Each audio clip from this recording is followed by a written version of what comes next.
regulations for officers and other security agencies. We had a group of people seizing the opportunity to commit one form of crime or the other.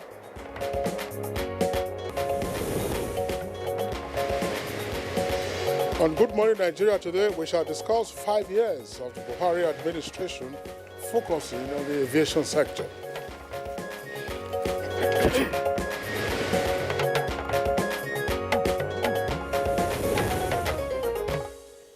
As we continue our sectoral review of the 5 years of Buhari administration, one sector that also made some strides in the period under review is the aviation sector.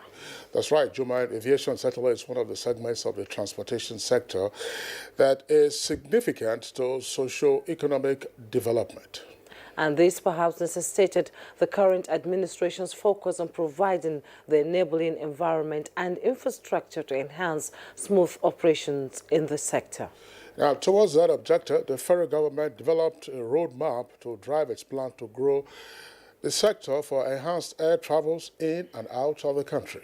And Kisley, some of the projects executed under the roadmap include provision of aviation infrastructure, such as the completion of terminal buildings in some airports in the country, remodeling of others, procurement of calibration aircraft, and equipment provision of light and instrument landing system, as well as rehabilitation of the Nnamdi Azikiwe International Airport runway. Well, little wonder then that some aviation experts expressed delight at the milestones achieved in the aviation sector in the last 5 years, especially in the execution of projects that are related to the safety and security of air travelers. And, Kisley, what is heartwarming is the ability of the current administration to complete inherited projects in addition to embarking on new ones that will facilitate air travels. Well, one pertinent question to ask is to what extent have we gone now in terms of being a country, the implementation of the aviation roadmap, and what is the state of the nation's airports in terms of safety and security, and where are we in terms of taking to float a national carrier all over again, and what is the situation with airports concessioning. It's a wet morning here in Nigeria's Federal Capital Territory, but it's Good Morning Nigeria, live as always on the network service of the Nigerian Television Authority. Welcome to the program, and I'm Kingsley Osadolo. Quite a wet and beautiful morning, actually, and I'm Juma Yusuf. Thanks for joining us. We are reaching you live on the network service of the Nigerian Television Authority, the NTA, and we're coming to you from the nation's capital, Abuja. All right, in the course of the program, we have traditional complementary segments. Those will include newspaper review and others. But in the meantime, let's join Najatu Tijani for the highlights of the morning news. Good morning, Najatu. Good morning, Kingsley and Jumai. Good morning, Nigeria. Here is the morning news. We are starting with the latest on the coronavirus infection. The Nigeria Center for Disease Control has reported 315 new cases of COVID-19 around midnight of 8th June 2020. The breakdown of the figure shows that Lagos has 128 new cases, the FCT has 34, Rivers 32, Edo 28, Oyo 22, Kaduna 20, while Gombe has 13 new cases. Others are Ogun State with 8, Delta and Kwara 7 cases each. Plateau and Kano have 5 each, while Bauchi has 4 and Katsina State has 2 new cases. Nigeria currently records 12,801 cases of COVID-19, with 4,040 of them discharged, while 361 patients have died. And Nigeria is leveraging the COVID-19 pandemic to improve the nation's healthcare system and infrastructure. Chairman of the Presidential Task Force, Boss Mustafa, while reviewing the national response, said molecular laboratories have been increased from 2 to 30 within 100 days since the index case was confirmed on February 27th this year. 1,000 tests have been conducted in the country. Over 13,000 health workers have been trained, increasing the human resource available for case management. The number of beds available for isolation and case management has increased from 3,000 beds to about 5,000 beds nationwide. Still on COVID-19, the Inspector General of Police, Mohammed Adamu, has unveiled operational guidelines and regulations for the Nigeria Police and other law enforcement agencies at the force headquarters in Abuja. This is part of measures to foster a more harmonious working relationship between the police and citizens in the enforcement of COVID-19 guidelines. We had issues of group of people seizing the opportunity to commit one form of crime or the other. This handbook is also addressing such situations when it arises under the COVID-19 pandemic situation. Meanwhile, the federal government has described as reassuring the giant strides being recorded by the Nigerian military in the ongoing counterinsurgency operations. President Buhari stated this while granting audience to the Chief of Army Staff, Lieutenant General Tukur Yusuf Buratai, who for the first time disclosed the casualty figure on the side of the terrorists. He urged the military not to relent or be lenient to the criminal elements as efforts are being intensified towards making Boko Haram a thing of the past.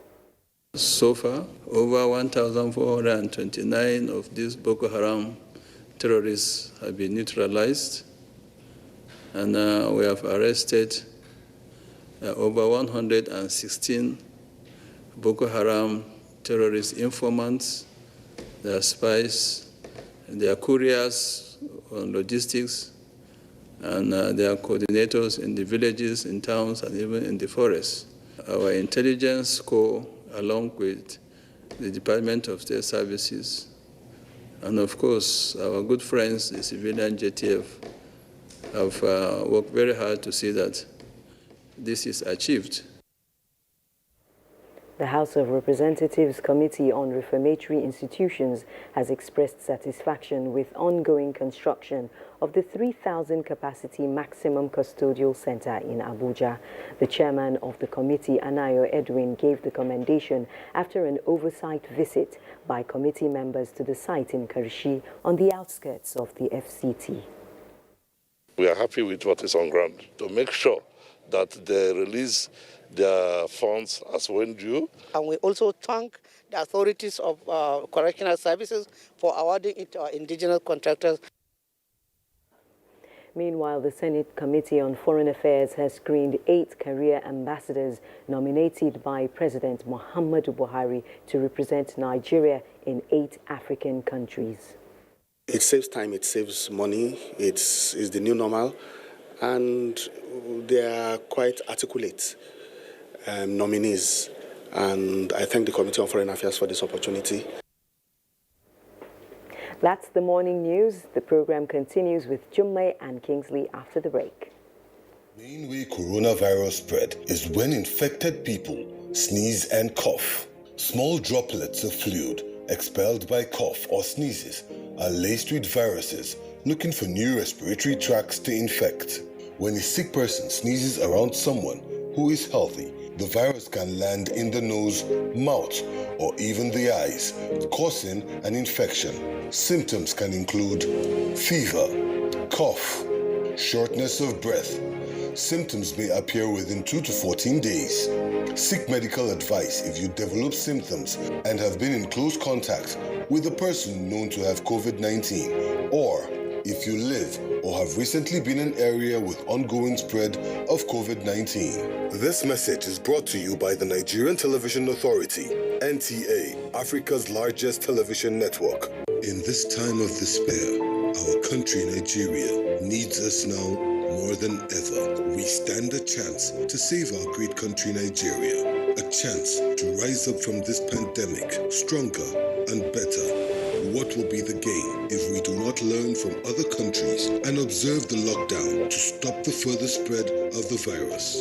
If we loosen our guards and allow this virus doom our very existence, then what have we gained?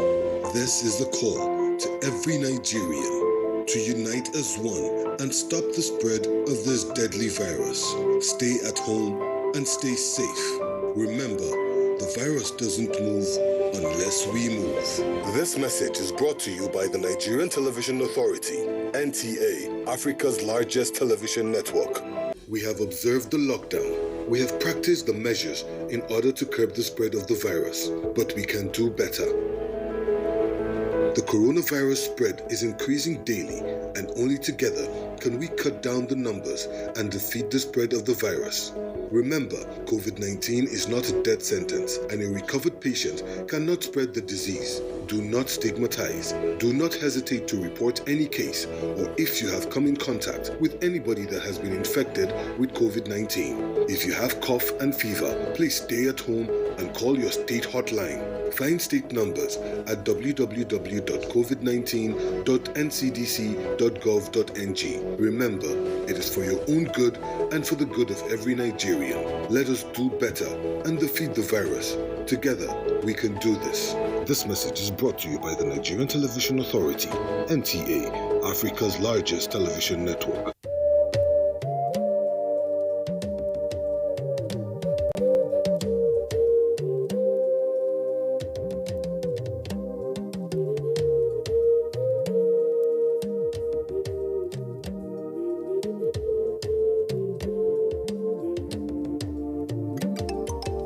Do you not know that our enemies have no face? They are indigents of no state. They come from no place. And if this boat capsizes, every one of us will go under.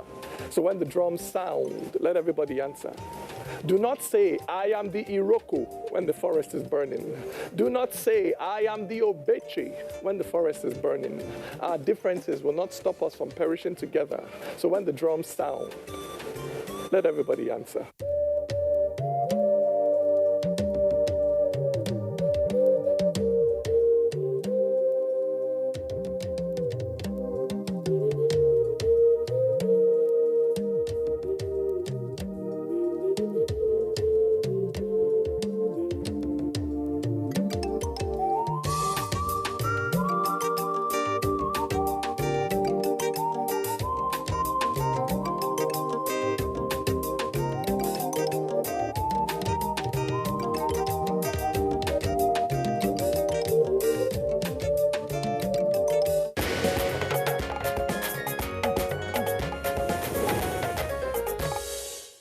If you're just joining us, this is Good Morning Nigeria live on the network service of the NTA. The federal government has continued to roll out stimulus packages to revamp the economy as a result of COVID-19 impact. Kolo Muhammad reports. The continued active productivity of industries ensure job protection, reduce inflation threshold, and decline anxiety over the possibilities of the economy going into recession. The federal government of Nigeria is working to ensure economic return in the post-COVID era, even better than as it were. The monetary policy rate now stands at 12.50% from 13.50%, and 500 billion naira fiscal stimulus funding to industry operators has been made available. And the 3.4 trillion naira Central Bank of Nigeria and Bankers Committee towards revamping national economy. These, experts believe, will ensure sustainable employment of labor, boost industry production capacity, as increased production will in turn mitigate price movement, which will create conducive ecosystem in infrastructure and services provided in divergent sectors of the economy. Take the example of Kakuri in Kaduna. It was a whole city that was built by the textile industry.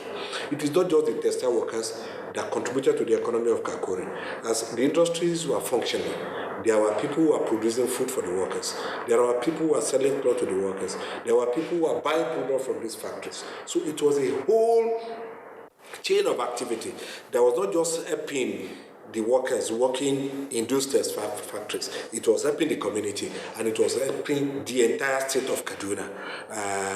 It's a complete goal of its own. But we believe that with the appropriate intervention and policies of government, we can recreate that. Let's see where the week's opening day activity on the floor of the Nigerian stock market placed market indices.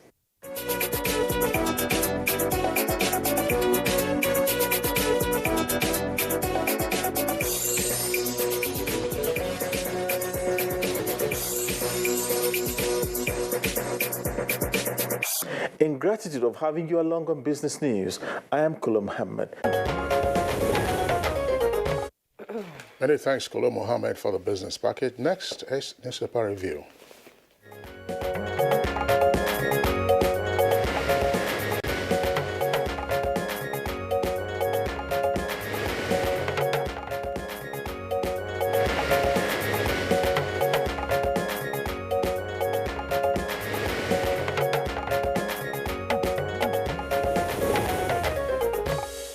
And our paper reviewer, Bayo Chiobe, is in the studio. Good morning, Bayo. Thank you, Juma. Good morning. Good morning. The rains. Good morning, Nigeria. Right, Bayo, good to see you. Yes. Wet morning here today. Wet day, and Abuja enjoys two levels of rains. There is the conventional rain, and because Abuja is surrounded by hills, you have the relief rain. That's why sometimes it comes all the drizzling all through. That's right. Okay. Well, struggle to get out of bed this morning. At least, it's a respite from the heat. Let's begin now with the Punch newspaper. Just above the masthead, we have COVID-19 loans will be dispersed 48 hours after approval. That's coming from the Central Bank of Nigeria. And you find that story on page 22.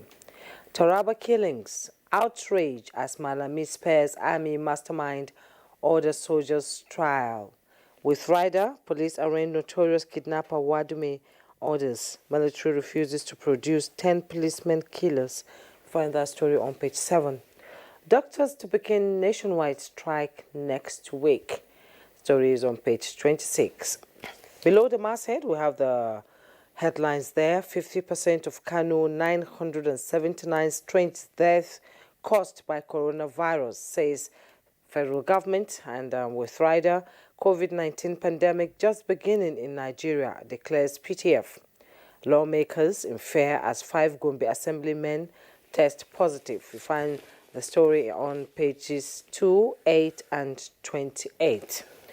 And the picture story there you're seeing, anti-rape protesters in Abeokuta, Ogun State, Lagos, and Ibadan on Monday. And you can see them protesting peacefully against the scourge, which were the rape scourge happening across the country all over the place. Ex-Lagos CP Sav buried in Benue, autumn mounds. You find that story on page 8. Kogi disputes NCDC treated state index case for COVID-19. That story is on page 10. We will wipe out bandits to protect our farms. It's coming from, attributed to Governor El Rufai. Find that story on page 16.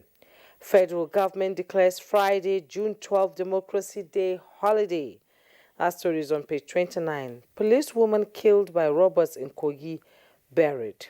The story is on page 4. Nigerian returnees to pay for airfares accommodation. The FG is talking now on that. That's on page 2. Okay, let's take a look at the Nation newspaper. The Nation newspaper, Abia governor hands over to deputy, and Bazo, who is now in isolation. But we discussed this yesterday. Details of that story can be found on page 6. And below the nameplate, Wadume and others arraigned for terrorism. Details on page 7. Buhari tips judge for PCA. PCA stands for President of the Court of Appeal. Details on page 7. Lead story says government worried about breach of rules by churches and mosques. And we're saying 60% of 979 deaths in 8 Kano councils, COVID-19 related. That's according to the government. Now, we urge our religious leaders and the entire populace to adhere to the guidelines issued by the PTF and the protocols agreed by the state governments. The photograph there shows police officers from the intelligence response team leading Wadume and other suspects to the vehicle after appearing in court yesterday.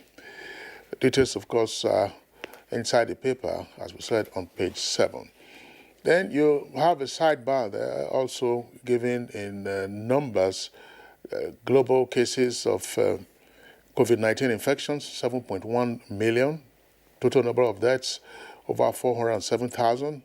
And nearly 3.5 million persons have recovered. In Nigeria, total number of cases now over 12,800. Fatalities, 361.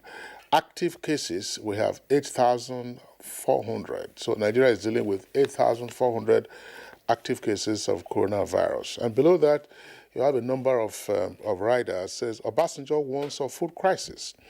6 NDDC officials test positive. Nigeria seeks tourism Marshall Plan. Police and others to get guidelines. Our viral story by Ebonyi Esco. Burial without approval to attract 10 billion naira fine in Rivers. NCDC, Nigeria's 200,000 testing capacity underutilized. Details on pages 6 and 8 of the paper. And the second lead story, right there on the front page, says, no NEC meeting before Edo primary, says APC. That's on page 5. And two riders to that says, court. That's a ruling from the court. It says, maintain status quo. And PDP not keen on Obaseki and Akeredolu's deputy. And lastly, Buhari halts action on state legislature and judiciary financial autonomy. Page 8. Well, let's start with the update read by Jummai. That in Kano State, the Presidential Task Force on COVID-19 says there were 979 mysterious deaths recorded between April and May in Kano. And the committee is saying that between 50 to 60% of them, that is between 490 and 587, were as a result of COVID-19. The Minister of Health, who declared this during the daily briefing, said that many of them actually were above age 65 and they had pre-existing ailments. It was rare, 43 of the deaths, about 43 of the deaths per day during that period. And that has put that development behind us now. Meanwhile, the Kano State government has got its act together in conjunction with the Nigeria Center for Disease Control. Facilities have been put in place and testing are ramping on. Yesterday marked the 100 days since February 27, when we first had our index case of COVID-19. And the PTF, in looking behind, has said that so far we have had about 80,000 tests. Bed space have increased from 3,000 to 5,000, and over 1,000 Nigerians have been evacuated. The coordinator of the Presidential Task Force indicated that there are 4,000 of our compatriots who are stranded abroad who are desirous of coming home. However, there are new protocols that they will have to observe. To come home now, they will have to be tested for COVID-19 before they board the flight. And that test must be valid before they board. If that test expires after 14 days, it means they will require a new test. And also, upon arriving, they will be responsible for their transportation and accommodation. They will be required to be in isolation, and they will have to volunteer to come out for testing within 72 hours upon arriving. There will be 2 entry points if they are to come into the country, that is Lagos and Abuja, and the arrangement for their stay will be effectively by them. Lagos yesterday shot back to its preeminent position. You recall that yesterday they were placed about the 4th. And we were hoping that perhaps they have reached the peak and we'll begin to see ascendance down. Unfortunately, Lagos yesterday recorded the highest. Yesterday's record was 315 across 14 states, and Lagos had the highest, which means that it is not yet Uhuru as far as COVID-19 is concerned. However, the